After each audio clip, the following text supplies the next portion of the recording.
साथ संगत जी, प्यार से कहना दान निकाल जी के संगत इतने जो उत्साह से सब दूर दूर से आए हैं और वो भाव मन में भक्ति का लेके कि ये निराकार ही जीवन में एक प्राथमिकता है। ये परमात्मा चाहे हम किस नाम से भी संबोधित करें, जहाँ जैसे मन में विश्वास आस्था है उस हिसाब से एक धारणाएं जो भी हमेशा ने संतों ने यही समझाया कि ये परमात्मा के ऊपर जीवन को केंद्रित अगर रखना है तो सबसे पहले इस परमात्मा को जानना होगा, इसको देखना होगा हर समय। फिर जब तक सांसें हैं हर समय इसको अपने साक्षात ही देखकर जीवन जीना भक्ति है। और इस भक्ति को अगर तो हम अपनी इच्छाओं पे केंद्रित रखेंगे कि परमात्मा को बस इसलिए ही पूजेंगे क्योंकि परमात्मा ने हमारी सब इच्छाओं को पूरा करना है, तो वाकई में ये भक्ति तो नहीं है। फिर ये बहुत ही स्वार्थ के ऊपर आधारित है। जैसे हमने श्रेणियाँ भी भक्ति में सुनी है कि अर्थार्थी, जिज्ञासु और ज्ञानी।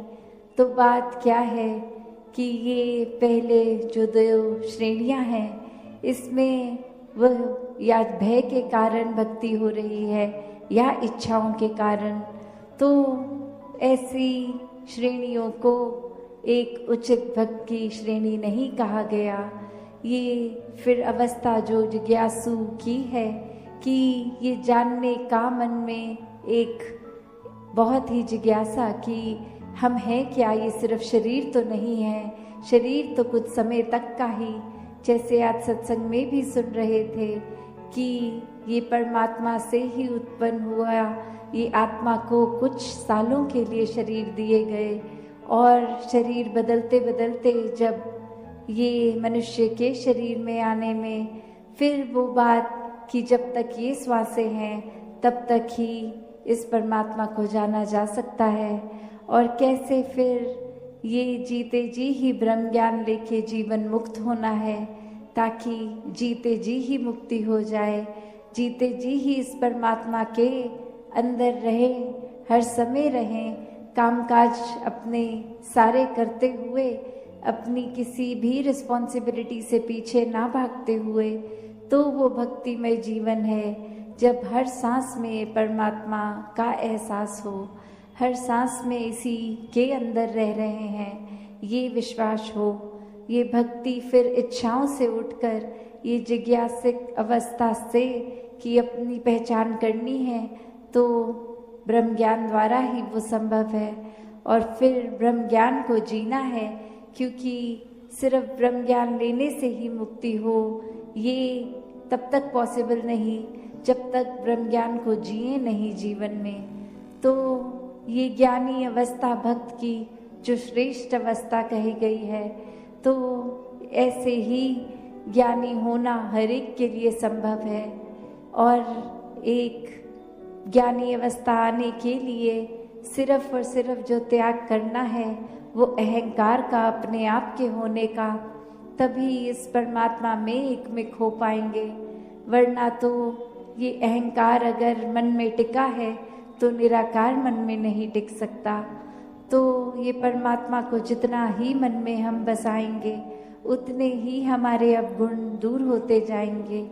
वरना तो अहंकार में रहेंगे तो यही सोच चलेगी कि हमसे श्रेष्ठ कोई नहीं है, एक हमारे जैसा बल किसी में नहीं है, हमारी सोच, हमारी बुद्धि, कोई भी छोटा सा काम करके अपने आप को ही मन ये सर्वश्रेष्ठ मान लेता है। तो फिर ऐसे अहंकार में रहेंगे तो इस परमात्मा की बनाई हुई रचना जो चाहे मानव रूप में भी कितने अलग अलग हैं, कहीं भी निवास करते हों, अलग अलग जगहों पे, अलग अलग कल्चर पे, तो एक नफरत के कारण वो बन जाते हैं कि इनका खाना पीना रहना हमारे जैसा नहीं है तो ये प्यारे नहीं हैं, हम श्रेष्ठ हैं। तो ऐसे और अनेक और भी भाव आ जाते हैं, चाहे वो जाति पाति का आधार बना लेता है कोई, या और कोई भी कारण बना लेता है नफरत करने का। पर बात तो वही कि जब परमात्मा से प्यार हो जाता है तो इसके बनाए सब बंदों में यही परमात्मा दिखता है, और फिर वो भेदभाव खत्म हो जाता है। सिर्फ प्यार खुद बनकर ये प्यार आगे बांटने का काम होता है। कैसे फिर हर एक में ये जो हम बार बार सुकून की बात आज सत्संग में सुन रहे थे, तो वही बात है कि जब अंधकार का एक धुआं छटेगा तो ही सुकून का सवेरा सामने है। तो ऐसा नहीं है कि सुकून नहीं है, बस ये सुकून की रोशनी से हम दूर तब तक हैं जब तक अंधकार मन में है, और ये अंधकार और किसी का नहीं, हमारे खुद का ही बनाया हुआ है। हमारी ही अपनी सोच है जो गिरावट की ओर लेकर जाती है, वरना तो परमात्मा हमेशा साक्षात हर समय सामने था, है और रहेगा। और ये सिर्फ हम ही हैं जो सूरज की रोशनी होते हुए भी आंखें बंद कर रहे हैं और सत्य मान ही नहीं रहे हैं कि ये रोशनी है। तो ये दिन रात की अगर बात है तो वो फिर भी अगर फिजिकली देखे तो अभी सुबह है, कुछ घंटों में रात हो जाएगी। ये रोशनी और अंधेरे की बात, ये फिर भी कभी सत्य असत्य हो सकती है, पर ये हमेशा का सत्य, ये परमात्मा, ये ही जो कोई परिस्थिति के साथ बदलता नहीं है, कभी ज़्यादा या कम नहीं होता।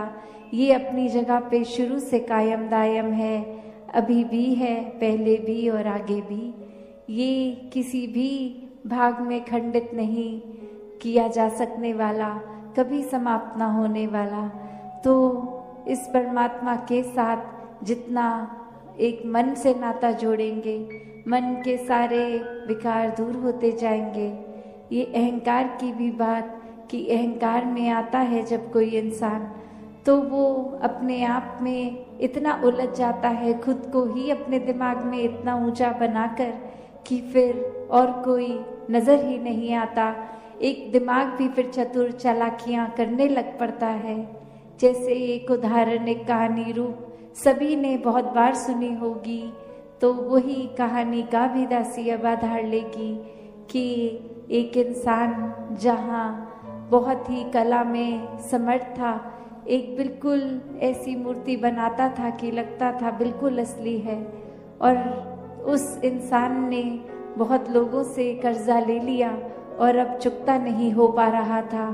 और फिर उसको पता था कि एक तिथि के दिन वो कर्जदार जिसका है उसने आके पैसे मांग लेने हैं। तो बहुत दिन पहले ही अपने ही आकार की इतनी सारी मूर्तियां बना ली जो बिल्कुल हूबहू उसी की तरह, और जब वो कर्जा लेने के लिए आए वापस अपना मांगने, तो एक जैसे व्यक्ति इतने सारे एक कमरे में दिखे, तो बात वही कि वो खुद भी मूर्ति की तरह एक स्थिर होके एक जगह खड़ा हो गया, एक पोज बना के, और बाकी मूर्तियां तो वैसे ही अजीवित, वैसे ही अपनी एक ही आकार में।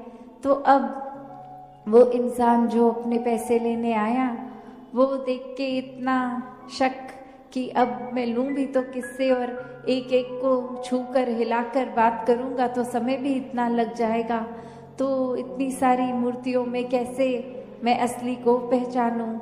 और सभी इतनी असली लग रही कि पता ही नहीं कि कौन असली है कौन नकली है। इतनी सही एक्यूरेट वो मूर्ति बन गई।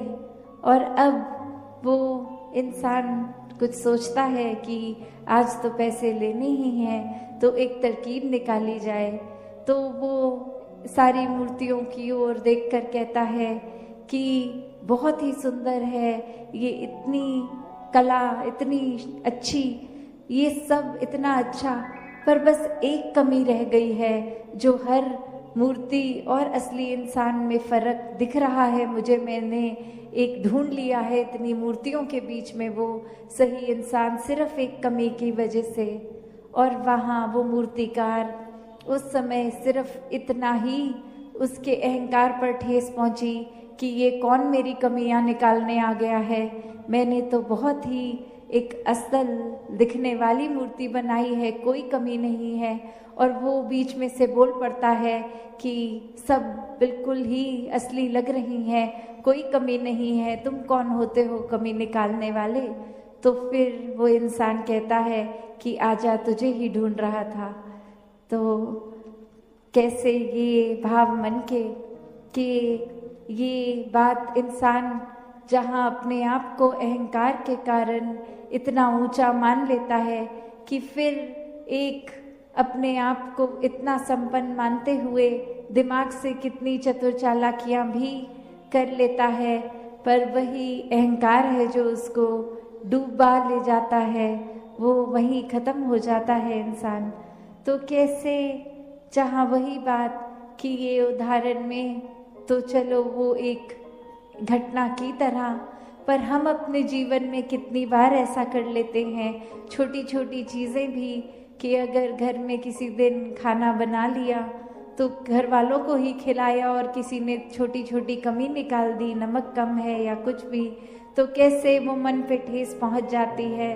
कैसे वो एक बात आती है कि इतनी मेहनत करके इतना समय लगा के खाया और फिर मन में भाव वो जहाँ इतने प्यार से खाना बनाया वही एक मन हमारा ही खट्टा हो जाता है। या फिर कोई और उदाहरण कि किसी ने कोई चीज़ भी एक पॉइंट आउट कर दी कि ये हम में ठीक नहीं है, हमें एज अ पर्सन अपने किरदार में ये एक बदलाव लाना है। तो अक्सर इंसान अपने आप का सुधार तो क्या ही करेगा, उस इंसान से ही बातचीत बंद कर देता है कि इसने मेरी कमी बताई कैसे, मुझ में तो कोई कमी नहीं है। तो ऐसा ये जो हर दिन हम जीते हैं वो एक सिर्फ कोई एक घटना नहीं, ये सूक्ष्म अहंकार धीरे धीरे हमारे अंदर इस तरह आता है कि फिर वो इतना प्रबल रूप ले लेता है, हमें पता ही नहीं चलता। तो संतों ने हमेशा से चेतन किया है, ये चेतावनी दी है कि जीवन को मानवीय गुणों से जीना है, समर्पित भाव हो के दिल में एक अहंकार का वास ना करते हुए प्यार को ही बस मन में बसा के जीना है। तो ऐसा ही भाव हर किसी का जहाँ बन सकता है और है भी, बस वो अपनी भक्ति हर किसी के हाथ में है कि हमें एक संतमति के अनुसार रहना है या मनमति करनी है। तो जो संतमति के अनुसार जीवन बिता देते हैं वो पूर्ण भक्त बन जाते हैं, जो हमेशा इस ब्रह्म ज्ञान को याद रखते हैं पूर्ण भक्त बन जाते हैं। तो हर कोई जहाँ निराकार को आधार बना के अपना जीवन चलाता रहे, वहीं हर एक ने प्रयास करना है कि अपने जीवन को फिर इस तरह संतों के अनुसार जिएं कि हर समय हमें जो भी मिले उनको भी ये फर्क दिखे कि ये इंसान वाकई ही परमात्मा से जुड़ा है, परमात्मा में ही रहता है। इन्हीं शब्दों से दासी आपसे आज्ञा लेगी। धन्यवाद जी। प्यार से कहना धन्यवाद जी। ये मन में से ये भाव नहीं आता कि किसी की मदद कर रहे हैं, नहीं, सब अपने हैं। तो बस अपनी तरफ से पूरे संसार के लिए जो भी एक पॉजिटिव कंट्रीब्यूशन ये योगदान दे सकें वो सेवा रूप बन जाता है। उसके लिए कोई बहुत बड़ा ही कार्य नहीं करने की ज़रूरत, अपनी छोटी छोटी चीज़ों से भी ये सेवा की जा सकती है। तो उसी तरह जब मन में भाव सही हो तो ही एक ये आगे भी हम अपने जीवन को सही तरीके से चला सकते हैं। तो एक कहानी भी ये सत्संग रूप जैसे होता है, किस तरह से सत्संग में हमने अपने आप को टिकाना है और हम अपने अंदर झांक के देखें कि हम कौन सी एक पौड़ी पे खड़े हैं। तो उस कहानी में भी गौतम बुद्ध के समय में उनका शिष्य एक उनसे यही बोलता है कि कुछ तो जब आपसे मिलते हैं आप उनसे बहुत देर तक बातें करते हो।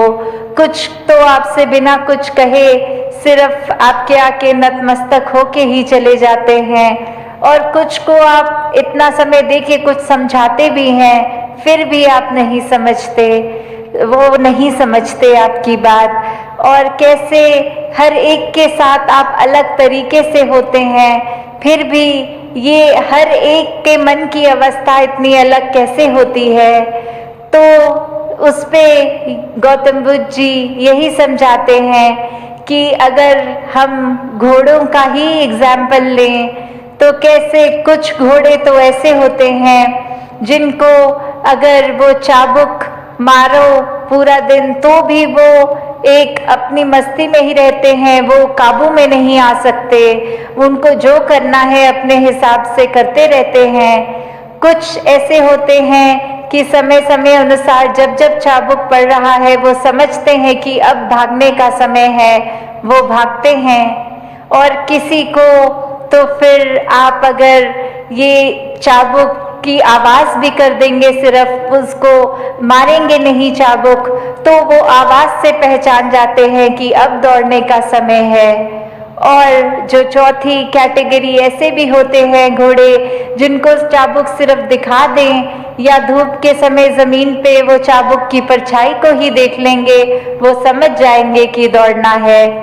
उसी तरह हम अगर सत्संग में आ रहे हैं तो हम किस तरह के वो अपने मन की अवस्था से आ रहे हैं। क्या ये सत्संग आ रहे हैं तो आपसी सिर्फ एक संतों से मेल मिलाप करके बातचीत करके ही घर जा रहे हैं, या फिर कुछ भी एक पुकारा जा रहा है, जो संदेश दिया जा रहा है वो चाहे पहले घोड़े की तरह जिसको हर समय चाबुक मारो तो कोई असर नहीं, वही सत्संग में आते हैं, इधर उधर ध्यान अपना रखते हैं, मूल जो संदेश दिया जा रहा है उस पे ध्यान नहीं देते, फोन से फोटोएं खींच के इधर उधर की बातें करके घर चले जाते हैं। या फिर दूसरी कैटेगरी में जहाँ कभी कभी एक वो संदेश सुनाई दिया, उसको ध्यान से सुना, कुछ देर तो उस पे चला, फिर रुक गए,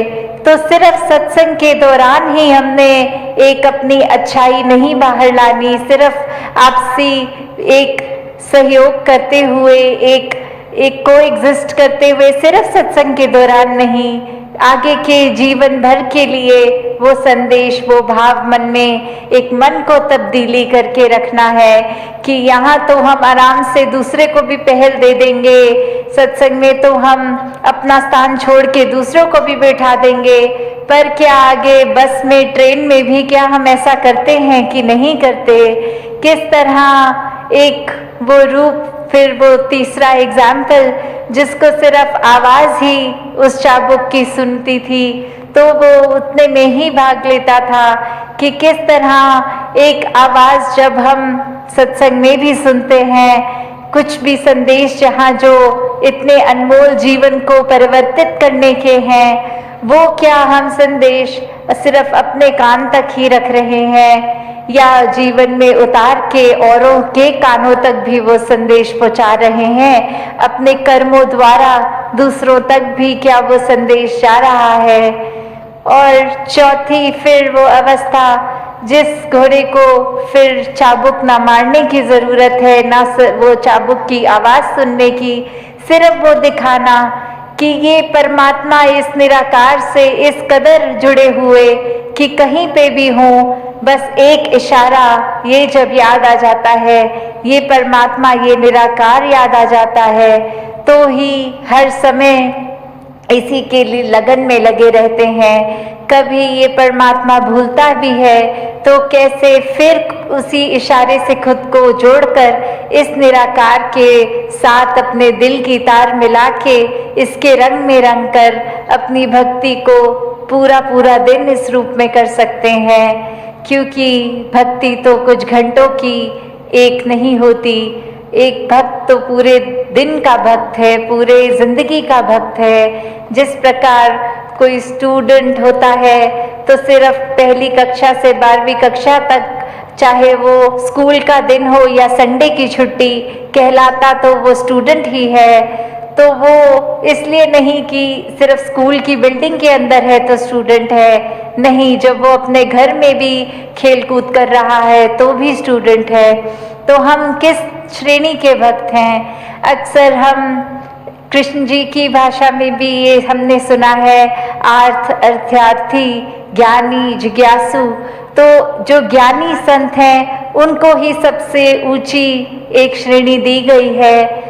और ये कहा गया है कि आर्थ और अर्थार्थी तो सिर्फ एक मटीरियलिस्टिक चीज़ों से ही जुड़े हैं, एक डर से जुड़े हैं कि भक्ति नहीं करेंगे तो ये नहीं प्राप्त होगा, या अपने शरीर, अपने आर्थिक एक सामाजिक रूप में ठीक जिंदगी चले, इसलिए डर के भक्ति कर रहे हैं। और फिर एक जिज्ञासु कैटेगरी आती है, जहाँ एक ये अंदर मन से कि ये परमात्मा क्या है, हम क्या है, हमारा इस परमात्मा को जानना क्यों ज़रूरी है, ये परमात्मा कहाँ है, ये कैसा है। जब वो श्रेणी आ जाती है, उसके बाद जब ब्रह्म ज्ञान की प्राप्ति हो जाती है, तो वो उत्तम ज्ञानी भक्त, तो दातार कृपा करे हर एक पे कि हर कोई सिर्फ वो उस तरह का ही, हर समय का ही सेवक बना रहे, हर समय का ही भक्त बना रहे, हर समय का ही ब्रह्म ज्ञानी बना रहे। कुछ समय अपनी सुविधा अनुसार नहीं, 24 घंटे तो दासी और समय ना लेके तो करते हैं, पर उसके ही रंग में रंगे रहेंगे अगर हर समय, तो ये जो असली दात है, जिस तरह ये जगह का नाम भी हमीरपुर है, तो हम अमीर, तो कैसे एक ब्रह्म ज्ञान की दात जब मिल जाती है तो वो सच्ची अमीरी है। नहीं तो संसारिक ये माया ने तो आज टिकना है, कल नहीं टिकना। आज अर्थार्थिक रूप में हम कितने भी एक अमीर हो जाएंगे तो कल कोई स्थिति ऐसी आ सकती है कि वो धन दौलत हमसे छिन जाए। तो अगर ऐसा दुनियावी रूप है तो उतार चढ़ाव तो हर एक के जीवन में आने ही हैं। तो ऐसा संतों में क्या अलग होता है, उनके जीवन में भी दुख सुख आते हैं, पर फर्क यही कि संत हमेशा इस प्रभु परमात्मा को अपने मन में बसाते हैं, तो कुछ समय के लिए नहीं, वो 24 घंटे पूरी जिंदगी के लिए परमात्मा दिल में बस जाता है। और जब ये परमात्मा दिल में होता है तो एक जीवन में कुछ भी घटता है, मन इस परमात्मा पे जो हमेशा एक स्थिर है, परमात्मा अपने स्थान से हिलता नहीं है।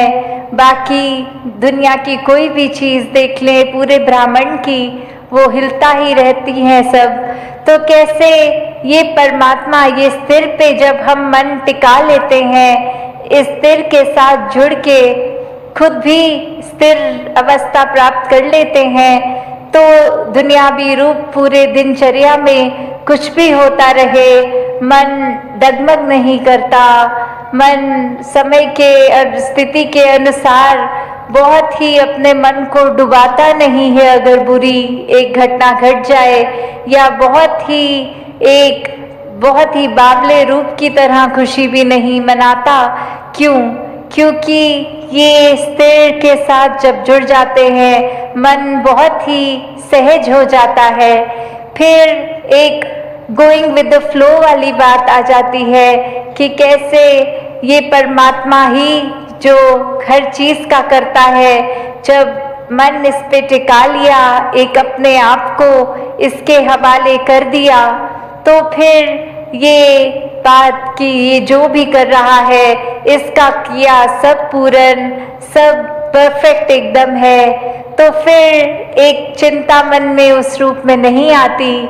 फिर यही बात कि जो ये कर रहा है इसी की रजा में राजी हैं हम, तो फिर एक कुछ भी हमें मन को खट्टा करने वाली बात नहीं लगती। कोई भी स्थिति एक ऐसी नहीं लगती कि ये परमात्मा ने जीवन में क्यों डाल दिया, या ये ऐसे करता परमात्मा तो ज़्यादा बेहतर होता। नहीं, भक्त तो हमेशा यही कहते हैं, तेरा भाना मीठा लागे, कि कैसे एक जीवन में कुछ भी है, ये चाहे खट्टा भी है तो भी मीठा लगता है। सिर्फ ये कोई एक एक्टिंग रूप नहीं है, ये भक्तों के मन की अवस्था है। तो अगर ऐसे मन की अवस्था हर कोई चाहता है कि हो, तो वो संभव है सिर्फ और सिर्फ इस ब्रह्म ज्ञान द्वारा।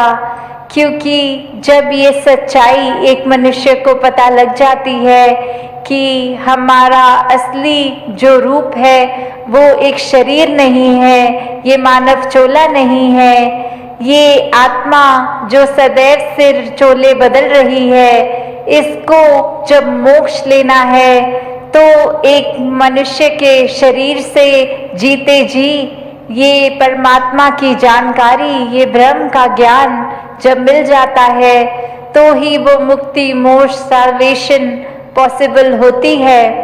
और अपने मन में सिर्फ ये जिज्ञासा लाना ही उस समय कि किस तरह हम कहाँ से आए हैं, कहाँ जाना है और जीते जी किस तरह का जीवन निभाना है। जब ये एक जिज्ञासा लाकर ये ब्रह्म ज्ञान की दात मिल जाती है तो ही जीवन सफल हो जाता है।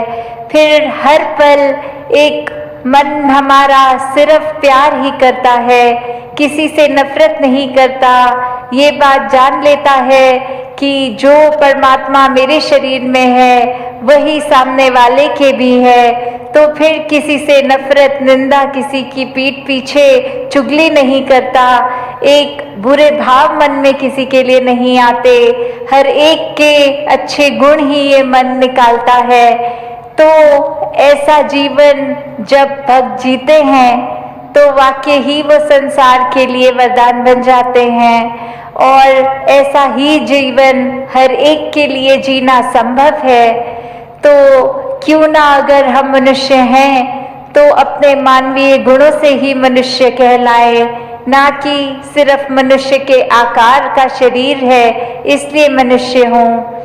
तो जब आज जैसे बात भी की जाती है कि आज वर्ल्ड एनवायरनमेंट डे है, किस तरह ये प्रकृति को भी, जो इस कादर की कुदरत है, इसको भी हर एक ने जहाँ निखारते चले जाना है। एक हम दिनचर्या में अगर सोचे कि कितना कचरा फैलाते हैं, किस तरह वो वेस्टेज भी ना हो, वो पोल्यूशन भी ना हो, वो एक किस तरह से हम मैनेज अच्छी तरह कर पाए, ताकि जब इस संसार में आए थे तो जितनी खूबसूरत धरती थी, जब इस संसार को छोड़ के जाए तो भी उससे ज़्यादा ही सुंदर इस कुदरत को कर सकें। किस तरह हम अपना बिट, चाहे वो पानी, बिजली इत्यादि, जो भी हम एक अपने नीड के अनुसार बस उतना ही इस्तेमाल करें, उसको फजूल खर्च ना करें। कैसे एक बात हमेशा जो आज भी सत्संग में महापुरुषों ने दोहराई थी कि ये मिशन का स्लोगन भी कि प्रदूषण मन के अंदर हो या बाहर हो, दोनों ही हानिकारक है। तो अंदर बाहर कौन सी प्रदूषण है? बाहर तो चलो हम कह सकते हैं कि एक सांस लेने के समय प्रदूषण, पर ये मन। साथ संगत जी, प्यार से कहना धन निरंकार जी। साथ संगत जी, यदि हमारे मन में किसी की छवि नकारात्मक रूप से सेट हो जाती है तो फिर उसकी अच्छाइयों को भी हम बुराई की नज़र से ही देखने लग जाते हैं। साथ संगत जी, दिली मोहब्बत मारे ठाठ बुलाते अरदास रहे, कहे अवतार एहो जेहे सिखते सतगुरु हरदम पास रहे। इंसान वह है जिसके हृदय में समस्त जगत के लिए दर्द है और जिसके हृदय में दूसरों के लिए दुख नहीं, वे पशु है। जो आजकल पशुओं की तरह बेकार में ही लड़ते हैं, वे धर्मों का झमेला खड़ा कर रहे हैं। साथ संगत जी, तेरा एक इशारा पाकर बन गए आलम सारे है, तेरा एक इशारा पाकर फूटे जल के धारे है। अंत न तेरी रचना का विस्तार का तेरे अंत नहीं, आर का तेरे अंत नहीं, पार का तेरे अंत नहीं। साथ संगत जी, जिनका पूरा जीवन मानवता की सेवा में समर्पित होता है वो ईश्वर के खास बंदे होते हैं। लाखों करोड़ों में निरंकार चुनता है सेवा के लिए। ईश्वर जिनसे सेवा लेना चाहते हैं पहले उनको सेवा के काबिल बनाते हैं। मानवता की सेवा जिनको मिलती है उन पर ईश्वर की विशेष कृपा होती है। सेवा, नेकी, परोपकारीय खास गुण होते हैं जो किसी किसी के अंदर होते हैं। सत्संगत जी, सेवा की लगन जिनके मन में लगी है उनके घट में ईश्वर का वास होता है। नेकी कर दरिया में डाल, अच्छा काम करके तुरंत भूल जाओ, ईश्वर के सिवा और कोई साक्षी न हो नेकी का।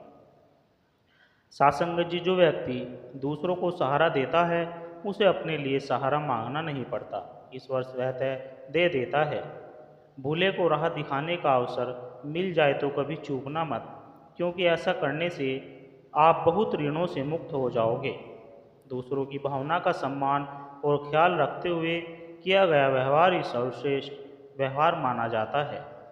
अच्छे लोगों को कभी हद से ज़्यादा नहीं परखना चाहिए, क्योंकि स्वभाव से वे पारे की तरह होते हैं। यदि रिश्ते थोड़े समय रखना है तो केवल मीठे बनाइए और लंबे समय तक रखना है तो मधुर व स्पष्ट बनाइए।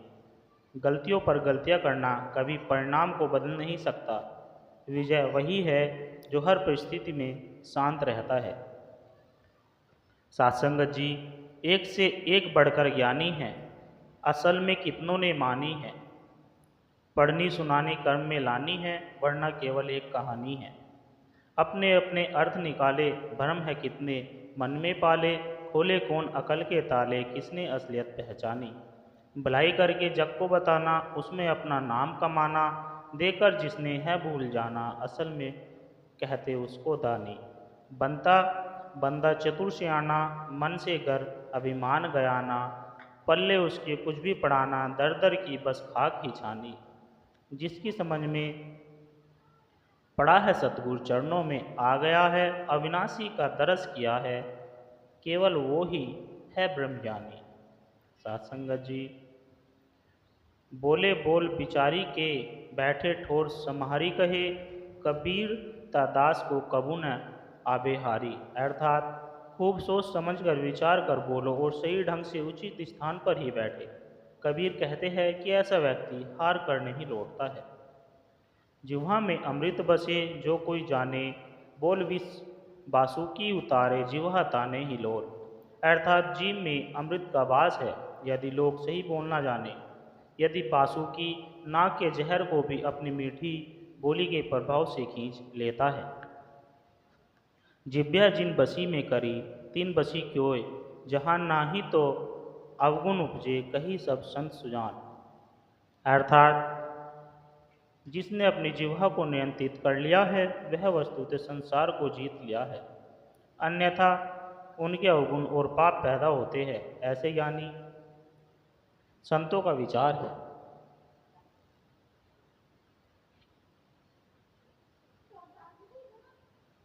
सत्संगत जी, इस संसार में हर किसी को अपने ज्ञान का घमंड है, लेकिन किसी को भी अपने घमंड का ज्ञान नहीं। समुद्र को घमंड था कि वो पूरी दुनिया को डुबो सकता है।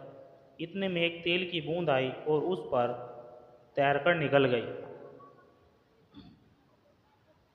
सत्संगत जी, संतों का मन से करूँ सत्कार तो सुकून मिलेगा, झुकूं मन से इनको करूँ नमस्कार तो सुकून मिलेगा।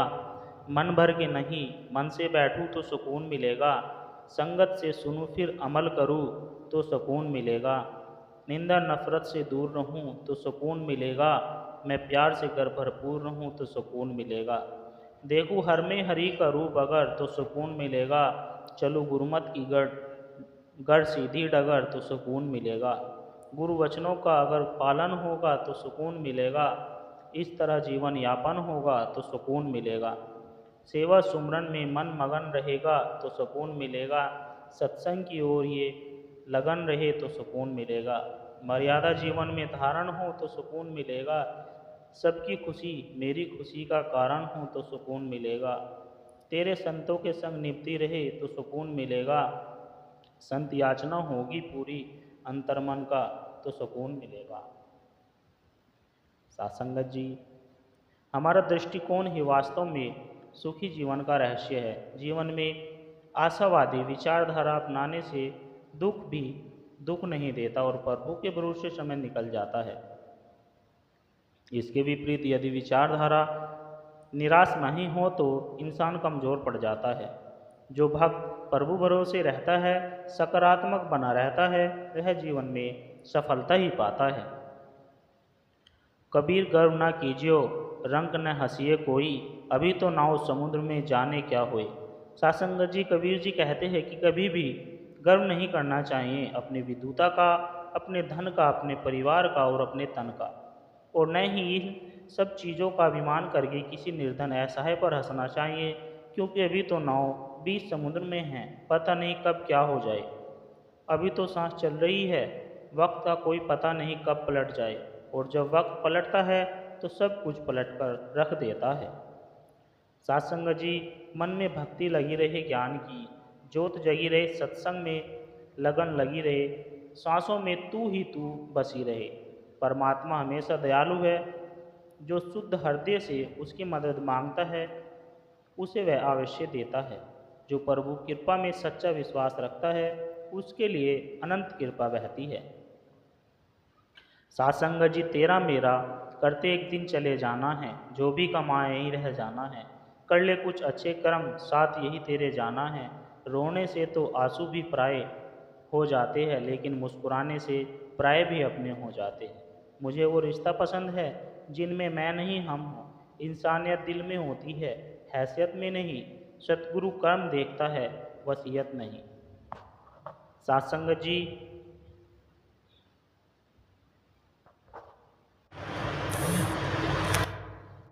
पूरी जिंदगी इत्र लगा लगा कर मर गए, पूरी जिंदगी इत्र लगा लगा कर मर गए, फिर भी राख से सुगंध न आई। आओ अच्छे कर्मों का इत्र लगाए जीवन में, ताकि मरने के बाद राख से भी कर्मों की खुशबू आए। आश्चर्य की बात है कि लोग जीवन को आगे बढ़ाना चाहते हैं पर सुधारना नहीं। सत्संग जी, मन तो एक है और हजारों लाखों इच्छाएं दिन रात करते रहते हैं। पिछली इच्छाएं और तृष्णाएं पूरी नहीं होती कि मन और नई इच्छाएं पैदा करना शुरू कर देता है।